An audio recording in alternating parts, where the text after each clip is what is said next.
အဲ့တော့ teacher တို့ဒီနေ့ကကြတော့ the length of a line segment နဲ့ xy plane မှာရှိတဲ့အလျားကိုရှာမှာပေါ့နော်အဲ့တော့အရှိမဆိုလို့ရှိရင် teacher တို့ကဒီမှာပြထားတဲ့ a to the b ပေါ့ ab ဆိုတဲ့ line လေးရဲ့ midpoint ကိုရှာတဲ့ formula ကိုသင်ပြီးသွားပြီအဲ့တော့ဒီနေ့မှာကြတော့ဒီ point a လေးကနေ point b အထိဘယ်လောက်ထိ distance ရှိလဲဘယ်လောက် length ပေါ့ဘယ်လောက်အလျားရှိလဲဆိုတာကိုရှာမှာဖြစ်ပါတယ်ကဲဒါဆို teacher တို့အရင်ဆုံးကြည့်ကြည့်အောင်ဒီတရိကန်လေးကိုအဲ့တော့တရိကန်လေးရဲ့ point a ရှိတယ် teacher တို့က x coordinate နေရာလေး x1 လို့သတ်မှတ်လိုက်မယ် point c လေးအထိကိုကြတော့ teacher တို့ကဒီ0ပေါ့နော်ဒီ o ကနေပြီးတော့ဒီO တနည်းအားဖြင့်ပြောရင်0ပေါ့ဒီ origin ကနေပြီးတော့မှ teacher တို့ကဒီ point စီလေးရှိတဲ့နေရာထိကို teacher က x2 လို့သတ်မှတ်လိုက်မယ်ဟုတ်ပြီနော်အဲ့တော့ teacher ဒီ origin ကနေပြီးတော့မှ point A လေးရှိတဲ့နေရာ x1 အဲ့လိုပဲ origin ကနေပြီးတော့ point C လေးရှိတဲ့နေရာ x2 အဲ့လိုပဲ teacher တို့ y-a လေးကိုကြည့်ရအောင်ဒီဘက်ကလေးကဟလာဒီ point A လေးရှိတဲ့နေရာကို teacher က y1 လို့သတ်မှတ်လိုက်မယ် point B လေးရှိတဲ့နေရာကို teacher က y2 လို့သတ်မှတ်လိုက်မယ်ဒါဆိုလို့ရှိရင်လေ teacher တို့တွေကx axis ကနေပြီးတော့ y1 အထိပေါ့နော်ဒီနေရာလေးကနေပြီးတော့ဒီ y1 အထိဆိုလို့ရှိရင် distance က y1 ရှိမယ်အဲ့လိုမျိုးပဲ teacher တို့ကဒီ x axis ကနေ whole b အထိဆိုလို့ရှိရင်သူ့ရဲ့ distance က y2 ရှိမယ်ဟုတ်ပြီအဲ့တော့ teacher တို့လိုချင်တာဒီ distance တွေမဟုတ်ဘူးလीเนาะ a to the c ဆိုတဲ့ distance ကိုလိုချင်တာအဲ့တော့ a to the c ဖြစ်တဲ့အတွက်ကြောင့်မလို့တေးကြတယ်ဒီ x2 ဆိုတဲ့ total length ကြီးတဲကနေ x1 ဆိုတဲ့ဒီအရှိရ teacher တို့ဒီနားလေးပေါ့ဒါနားလေးကို teacher ကဖြတ်ထုတ်လိုက်မယ်ဆိုရင်အလဲရလန့်နေရတယ်ဒါကြောင့်မို့လို့ teacher တို့က total length x2 တဲကနေ x1 ကိုနှုတ်လိုက်တယ်အဲ့လိုပဲ vertical မှာဆိုလို့ရှိရင်လေ teacher တို့က total length ဖြစ်တဲ့ y2 တဲကနေပြီးတော့ဒီနေရာလေး teacher အခုcut off လုပ်လိုက်တဲ့နေရာလေးကို teacher တို့ကဖယ်ထုတ်လိုက်မယ်ဆိုလို့ရှိရင်လိုချင်တဲ့ BC ဆိုတဲ့တန်ဖိုးရမှာဟုတ်ပြီအဲ့ဒါကြောင့်မို့လို့ teacher တို့က total length ဖြစ်တဲ့ y2 တဲကနေပြီးတော့မှ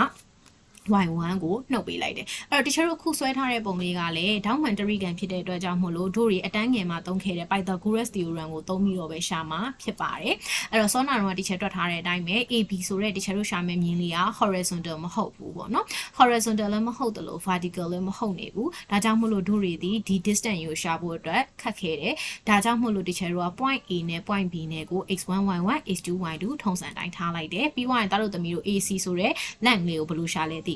BC ဆိုတဲ့ line လေးလည်းဘယ်လိုရှာလဲဆိုတာသိပါပြီအဲ့တော့ teacher တို့ရှာမှာဒီတရိကန်က right angle triangle ဖြစ်တဲ့အတွက်ကြောင့် Pythagoras theorem အရာဒေါင်းမှန်ခန့်အနားရဲ့နှစ်ထပ်သည် AB square ကကျန်အနားနှစ်ဖက်ရဲ့နှစ်ထပ်ပေါင်းခြင်းနဲ့ညီတာမဟုတ်လို့ AB square သည် AC square နဲ့ BC square နဲ့ပေါင်းခြင်းနဲ့ညီတယ်ဒါဆို teacher တို့လိုချင်တဲ့ AB ကိုလိုချင်တယ်ဟုတ်လား teacher တို့က AB ဆိုတဲ့ဒီ distance လေးကိုလိုချင်တာဟုတ် AB လေးကိုလိုချင်တယ်ဆိုရင် teacher တို့က square root တင်ရတော့မှာပေါ့ square root ဆို AC square plus BC square AC ဒီစောနာ teacher တို့ရခဲ့ပြီ x2 minus x1 ဒါကြောင့်မလို့ AC ဆိုတဲ့နေရာမှာ teacher တို့က x2 minus x1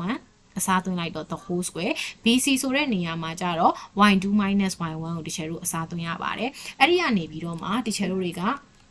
လိုချင်တဲ့ horizontal လည်းမဟုတ်ဘူး vertical လည်းမဟုတ်တဲ့မြင်းချောင်းလေးရဲ့ distance တနည်းအားဖြင့်ပြောရင် length ကိုရှာတဲ့ပုံသင်နည်းလေးရပါပြီ။ကဲဒါဆိုကြည့်ကြည့်ရအောင် distance formula လို့လည်း teacher တို့ကခေါ်သလိုမျိုးဒီ line segment တစ်ခုရဲ့ length ကိုရှာတဲ့ formula လို့လည်းခေါ်ပါတယ်။အဲ့တော့ teacher တို့ရှာတာဒီ point 2 point ပေါ့နော် point 2 point ကြားထဲမှာရှိနေတဲ့ distance အကွာအဝေးကိုရှာတာဖြစ်ပါတယ်။ဒါကြောင့်မို့လို့ teacher တို့ရဲ့ length of 2 points ကိုလိုချင်ရင် square root of x2 minus x1 the whole square plus y2 minus y1 the whole square ဆိုပြီးတော့ရှာပေးရပါတယ်။ကဲဒါဆို teacher နည်းနည်းလေးပြန်ပြီးတော့ recall ပဲပြန်လုပ်ပေးမယ်เนาะ midpoint ရှာတဲ့ formula လေးကိုမှတ်မိသေးမယ်လို့ထင်ပါတယ်အဲ့တော့ midpoint ကိုလိုချင်တယ်ဆိုလို့ရှိရင်เนาะ teacher တို့တွေဒီ x1 plus x2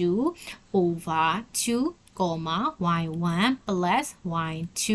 over 2ဆိုပြီးတော့ရှာလို့ရပါတယ်